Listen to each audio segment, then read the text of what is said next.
Le premier week-end est terminé de Mathieu Graton à Drummondville au box-office. Comment ça s'est passé, ces deux premiers spectacles-là? Ça a été merveilleux, comme toujours. Chaque fois que je viens à Drummondville, les gens sont accueillants.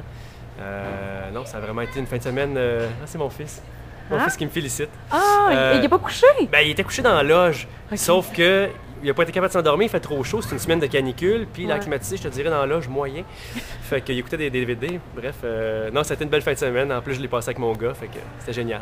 Ah, c'est cool. Tant mieux si ça a bien été, tes deux premiers spectacles. Ouais. Puis là, je me demande, est-ce que vraiment ça a fonctionné? Tu avais donné comme truc que les filles s'assoient à droite, puis les gars à gauche, parce qu'il paraît, non, je l'ai vu, là. Tu montes tes fesses dans ton spectacle! Ah, ça s'est jamais fait avant, je suis le premier au monde à montrer mes fesses. Yes! Mais non, mais moi je prévenais plus les gars pour pas qu'ils s'assoient à ce côté-là parce que ça les intéresse pas vraiment. Mais non, il y a toujours des couples qui. Puis les réactions sont toujours verbales, viennent de la part des gars. C'est ça qui est drôle. C'est un petit peu louche d'ailleurs. Je préfère les sifflements de filles aux yeah de gars quand je monte mes fesses. Mais bon, je salue quand même les gars qui ont applaudi mon derrière. Ouais. C'est apprécié. On le voit plusieurs fois dans le spectacle. Est-ce que ta mère est venue voir le spectacle? Elle l'a vu, puis elle m'a dit après le show, elle dit « Ça faisait longtemps que j'avais pas vu tes fesses. » Parce que la dernière fois, je pense que j'avais peut-être 9 ans quand j'ai commencé à être pudique. Là. Okay. 9 ans, j'ai commencé à cacher mon sexe avec un verre dans le bain. Quand ma mère rentrait pour aller pisser pendant que j'étais dans le bain, là, je me mettais un verre sur... Alors, depuis 9 ans, ça fait un petit bout, là, alors, mais quand même. 25 ans sans voir les fesses de son fils, ça doit être dur pour une mère.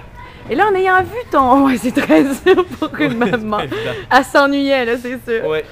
Et pour avoir vu ton spectacle, je me dis des fois, là, je recherche la femme est parfaite. T'as-tu peur de pas la trouver? Des fois, tu dis des choses, alors on sait plus, là. Je pense qu'on te plaira, il n'y a aucune fille qui va pouvoir te plaire. Non, ben c'est plus l'inverse.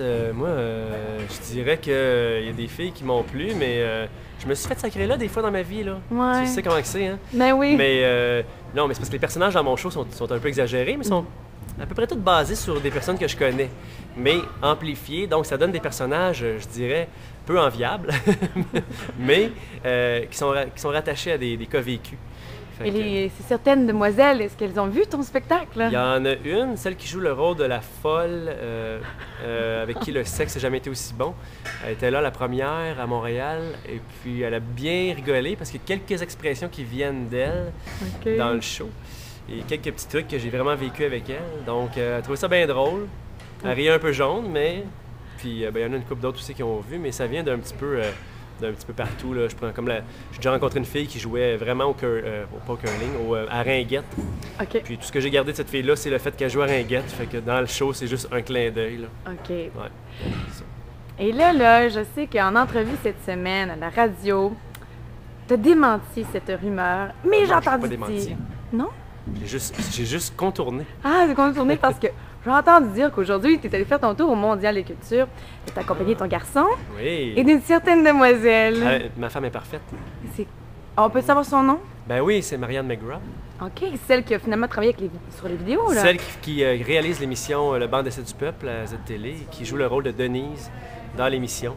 Pour ceux qui connaissent l'émission, moi je fais Bridget et elle a fait Denise. Et donc Bridget couche avec Denise dans la vraie vie. C'est quand on imagine les scènes, là, je sais pas si tu peux trouver un petit bout de ces deux femmes-là. C'est un peu dégueulasse à imaginer Bridget et Denise ensemble dans un lit. Alors, j'imagine que c'est pas dégueulasse, puis il y a plein d'amour maintenant. Ah non, mais elle est imparfaite comme moi, on se ressemble. Non, mais tant mieux si vous avez trouvé votre finalement... On se croirait que là, la marche, ça finit bien. Ben oui, tu te sens bien, là, puis je suis contente pour toi. Tu as trouvé la femme, puis elle t'a trouvé. Alors, tant mieux. Alors, 2 autres week-ends à Drummondville. Oui. Alors, on invite tout le monde à venir voir tes fesses. Mais... Venez se reconnaître dans le show surtout, parce que les gens se reconnaissent beaucoup dans le show-là. Tout le monde est à la recherche de quelqu'un, fait que... C'est très drôle, et c'est cru, mais c'est borderline. C'est juste ça. Je marche à la ligne, moi. C'est ça? Je marche à la ligne. Cool. Bon, ben merde pour les 2 prochains week-ends. Merci, bienvenue à tout le monde. Venez me voir, puis si vous voulez me parler après le show, ça me tente des fois. Des fois. Ah oui.